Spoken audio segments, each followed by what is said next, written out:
Welcome to the Deep Dive. Today we're tackling something huge in language learning, a myth, really. This idea that's just so persistent, the one that says to truly master English, get that, seamless fluency, you absolutely have to pack up and move abroad. The dream, isn't it? Exactly. You picture it, right? The London cafe, maybe strolling through New York, chatting away effortlessly in Sydney.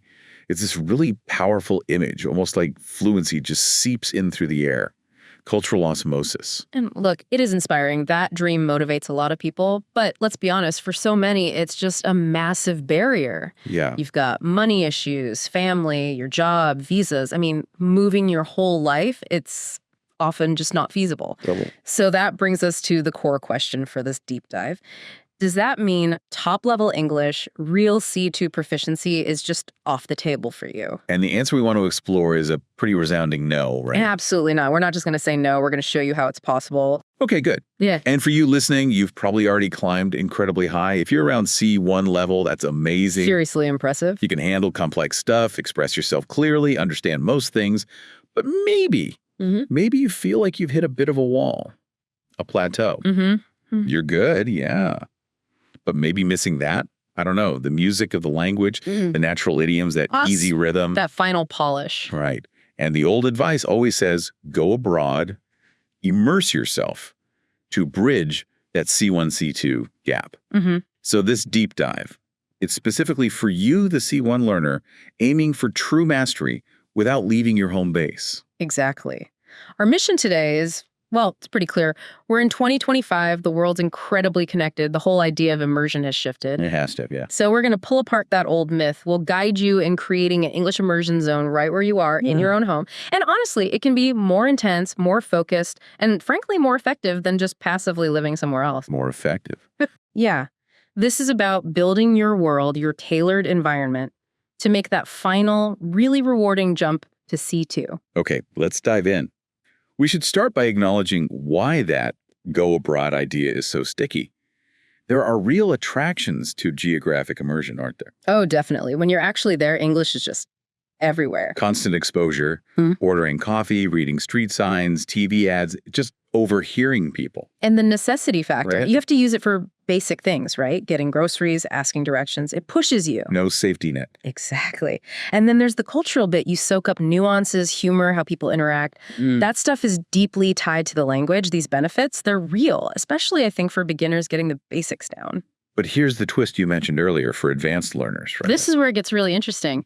That passive exposure, it can be surprisingly, well, unhelpful for someone already at C1. There's this thing called the expat bubble. Ah, yes. I've heard of this. So many people move abroad, maybe to London or New York, but then they end up working with people from back home, socializing mainly with expats who speak their language. Right. They find their community, which is natural, but maybe not linguistically challenging. Precisely. They might live in an English-speaking city, but their actual daily dose of challenging, authentic English can be really quite low. They watch news from home online, call family. So they stagnate, even while living there. It happens a lot, which tells us something crucial. Just being there, physical presence, it doesn't automatically equal progress.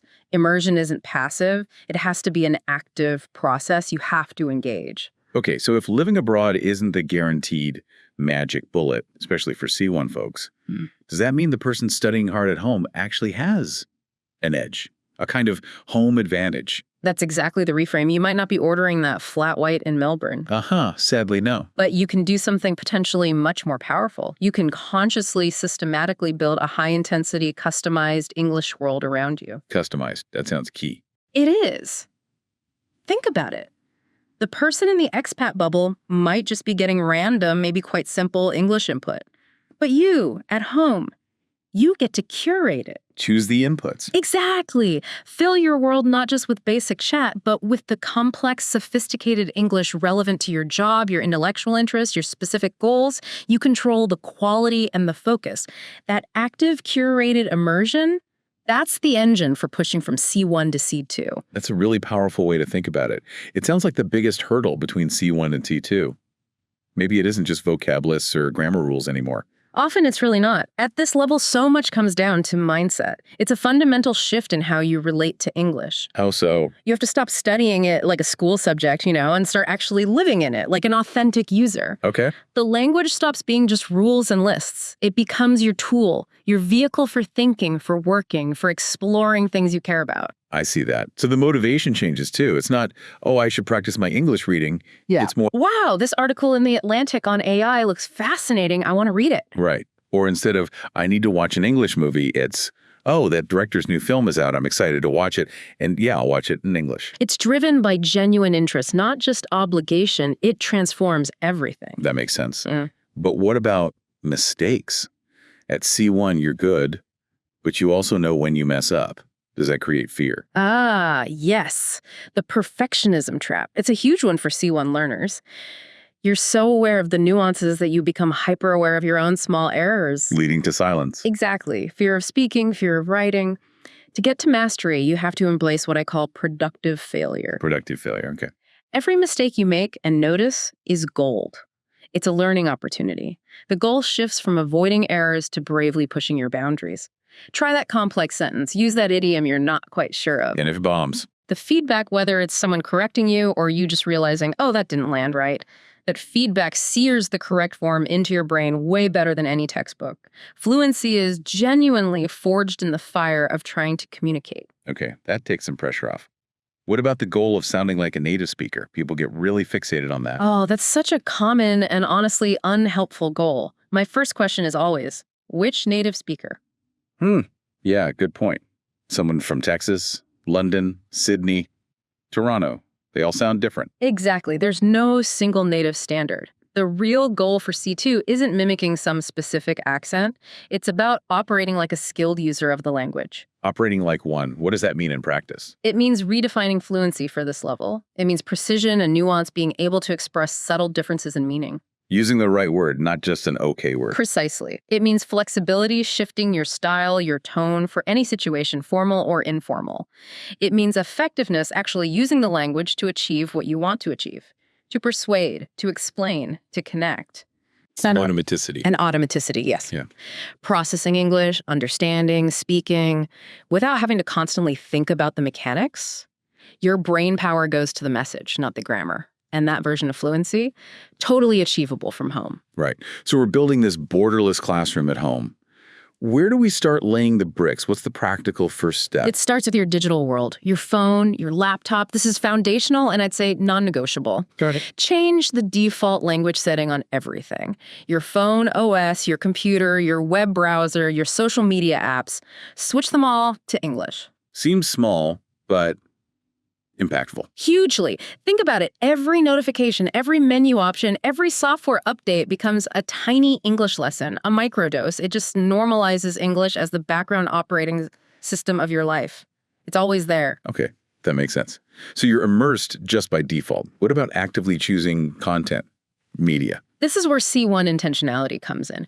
You're past just watching random stuff for fun, though fun is important. For TV and movies, maybe move beyond the easy sitcoms. Try complex, dialogue-rich shows, things like Succession or The Crown, maybe Severance, shows that make you listen harder. Require more processing. Exactly. Explore documentaries, someone like Adam Curtis or Werner Herzog. You get sophisticated narration, specialized vocab. And panel shows. British ones like QI or Mock the Week are amazing for fast-paced, witty, culturally specific language. That sounds challenging. It is. That's the point. And for news, don't stick to one source. Diversify. Read the New York Times, The Guardian, Canada's Globe and Mail, ABC Australia, Al Jazeera English. Why so many? You get different accents and video clips, different vocabulary. Is it a lorry or a truck? And crucially, different perspectives, different ways of framing issues in English. It broadens your understanding immensely. Okay, so visual media, news. What about just listening? Filling the silence. Your auditory soundscape, absolutely vital. Podcasts are, I think, a superpower for C1 learners. But again, find ones you're genuinely interested in, not just learn English podcasts. If you're into tech, listen to Acquired or Lex Fridman. Finance, Planet Money, deep intellectual chats. in our time. Align it with your passions. Thinks it's sustainable. Totally. And audiobooks. A masterclass in prosody, the rhythm, the intonation of English. Pick books you can't wait to listen to, fiction or nonfiction, and just let the language flow over you while you commute, cook, whatever. Okay, so we're surrounding ourselves with English digitally and auditorily. Yeah. But you said immersion has to be active, not just passive listening or having menus in English. Exactly. Just having it on isn't enough. You need to actively engage, grapple with the material, turn passive consumption into active input. How do we do that? Well, one classic technique, essential for pronunciation and rhythm, is shadowing. Shadowing. Okay, explain that. Find a short audio clip, just a minute or two, of a speaker whose English you admire. Listen once, then play it again and speak along with them, trying to mimic their exact sounds, their pauses, their intonation, their rhythm. Feels awkward at first, I bet. Oh, it does, but it's incredibly powerful for retraining your mouth and ear to the actual music of spoken English. Okay, shadowing for speaking. What about reading? Active reading. I recommend something called the double read method. Double read. First time, just read for general understanding. Enjoy the story, get the main points of the article, just flow. Right. Then go back, second read, this time with a critical eye.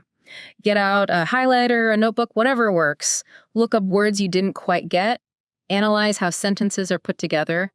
Ask yourself, how's the argument built? What persuasive techniques are used? So reading becomes an analytical workout. Exactly. It builds deep comprehension, not just surface understanding. Any other active input techniques? One more, which is, well, it's painstaking, but incredibly powerful: transcription. Writing down what you hear. Word for word, take a short clip, maybe 1 to 3 minutes of audio or video, and just try to type out exactly what's said. Oof, that sounds tough. It is. It's slow, but it forces you to notice everything.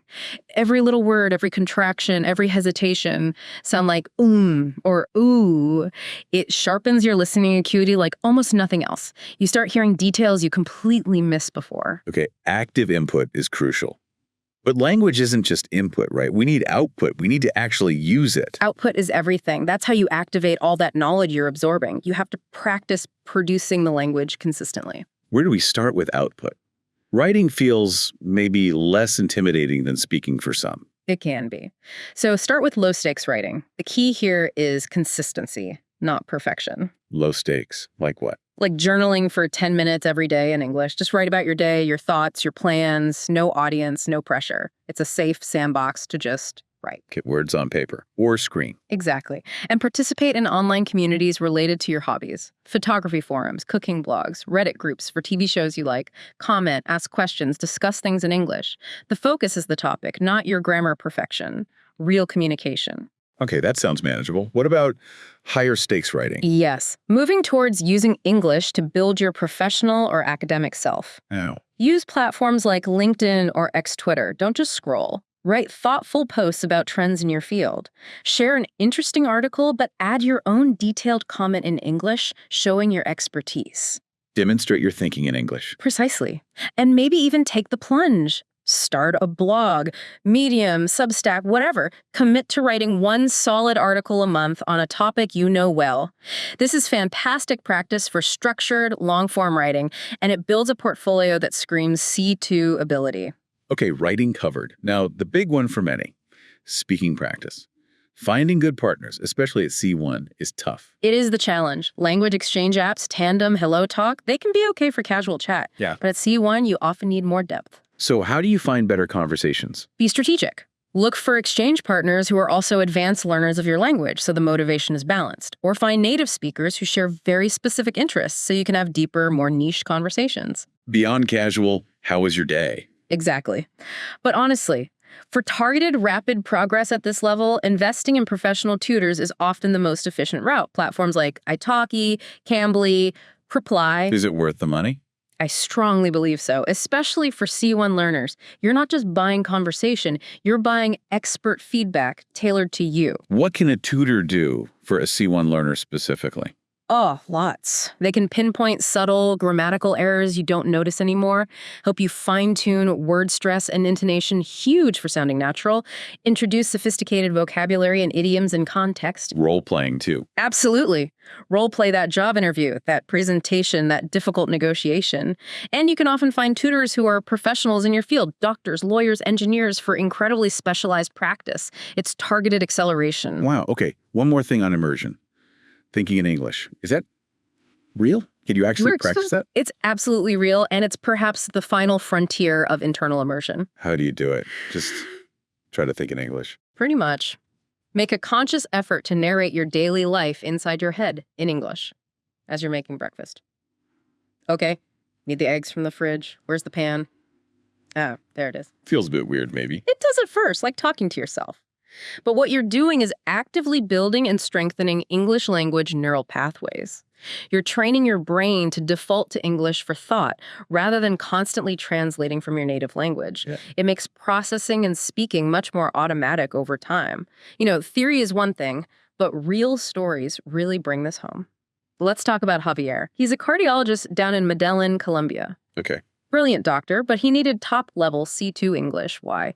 For presenting his research at major international conferences, publishing in journals like The Lancet. High stakes. Very. The challenge wasn't just general English. It was mastering that very specific, formal, academic, medical English and gaining the confidence to debate complex ideas with native-speaking experts, all while running a busy clinic. Wow. So how did he build his home immersion system in Medellin? He was incredibly systematic. His commute time filled with medical podcasts, The Lancet Voice, JCC audio summaries. Using dead time effectively. Exactly. He practiced shadowing, but not just with random clips. He shadowed recordings of actual conference presentations from the American Heart Association's YouTube channel. Specific to his goal. Totally, for reading. He committed to one article from the New England Journal of Medicine every single day, and he used that double read method we talked about, really dissecting the dense academic language. That's dedication. What about output, speaking? This was key. He invested in a tutor on italki, found a retired British general practitioner, 2 one-hour sessions a week. A specialist tutor. Yes. In those sessions, Javier would actually present his latest research findings. The tutor gave expert feedback on his clarity, his formal vocabulary, his presentation style. He also used Sermo, a global network for doctors to discuss cases and research in English, getting low-stakes practice. Amazing. And the result for Javier? Phenomenal. After about a year of this intense, curated immersion, he presented at a big conference in Chicago, handled tough Q&A sessions with complete confidence and precision. He didn't just learn English, he mastered the specific register he needed. That's incredible. He wasn't just speaking English, he was operating within his professional discourse community in English from Colombia. Okay, tell me about Lena, law student in Warsaw. Lena, yes, dreamed of doing her Master of Laws, her LLM, at the London School of Economics, LSE. Huge ambition. But couldn't afford a prep year in the UK. Exactly. Cost was a barrier. So she decided essentially to build London in her Warsaw flat. Virtually recreate it. Pretty much. Her challenge was different from Javier's. She had strong academic English, but needed to tune into the faster pace, the cultural references, the nuances of British academic and social life. So her ecosystem. Total British media immersion. BBC News became her main source. Entertainment was Channel 4 box sets, British panel shows. Her fun reading was The Economist. Soaking in the culture through media. Absolutely. For the academic side, she found LSE puts tons of public lectures online on YouTube. She watched them, took notes like she was there, even practiced writing summaries, simulating the university experience. Smart. Did she find speaking partners? Strategically. She used Tandem, but specifically looked for university students in London. Found a history student at King's College.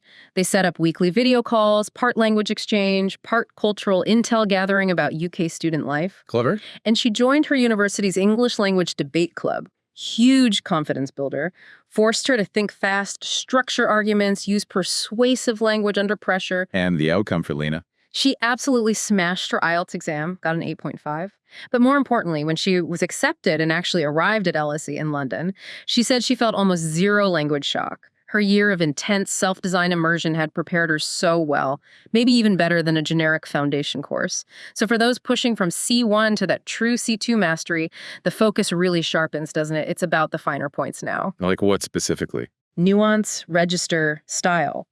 At C2, it's not just about being understood, it's about choosing precisely the right way to say something for the context. Being appropriate, not just correct. Exactly.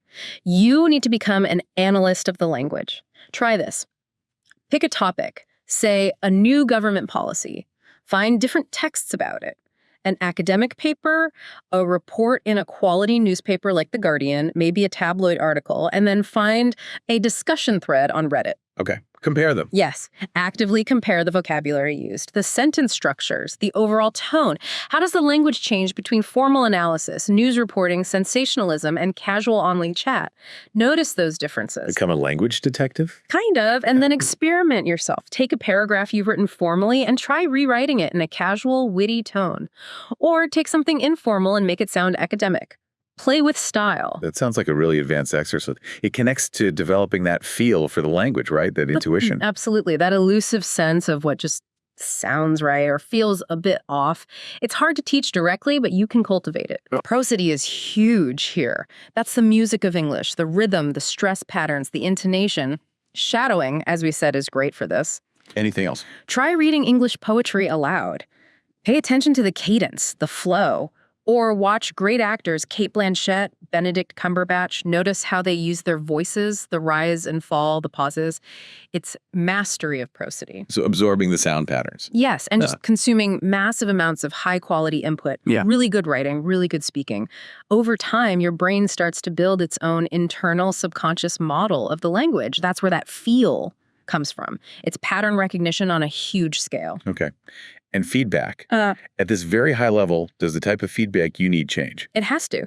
Your average language exchange partner, or even a general English tutor, might not be able to give you the ultra fine-tuned feedback needed for C2. They might miss the subtle stuff. Exactly. This is where you might consider investing in a specialist language coach, someone who focuses specifically on C1, C2 learners, or accent refinement, or maybe public speaking coaching in English. What do they offer differently? They're not just correcting basic grammar. They're refining your word choices for maximum impact, helping you structure arguments more persuasively, perfecting your intonation for specific effects. It's high-level polishing. It's self-correction. Also crucial. Record yourself speaking, summarize an article you just read, give your opinion on something complex. Then, and this is the hard part, listen back critically. Cringeworthy, maybe? Probably. But you'll notice your own habitual errors, awkward phrasing, or intonation patterns you weren't aware of. It's powerful, direct feedback. Okay, so wrapping this all up, the big takeaway, the core message of this deep dive seems pretty clear. Living abroad, it's great, it can be life-changing, but it is absolutely not the only way, not a requirement for reaching the highest levels of English mastery. That idea that geography dictates fluency, it's really a relic from a time before we were all so connected. Yeah, the world has changed. Today, fluency, real C2 fluency, it's a result of mindset first and foremost, strategy, and consistent active engagement with the language. Not passive osmosis. No, it comes from deciding to stop being just a student and start being a user. It's built by carefully, deliberately constructing your own world of high-quality English right where you are, tailoring your digital life, your listening habits, your reading. Making it fit your needs. Exactly. And it gets polished through thousands of attempts at output writing, speaking, even thinking in English, and crucially, refining it all with precise, targeted feedback. So for you listening, if you're at that C1 level feeling maybe a bit stuck. You're right on the edge of true mastery. Yeah. And that final climb. It isn't about booking a flight. It's about diving deeper into the incredibly rich world of English that's already accessible to you right now, wherever you happen to be. The world isn't just out there somewhere else. It's in the ecosystem you consciously build around yourself. It's in the content you choose to consume, the conversations you seek out, the very thoughts you think in English. The journey to mastery is truly in your hands. Welcome to your borderless classroom.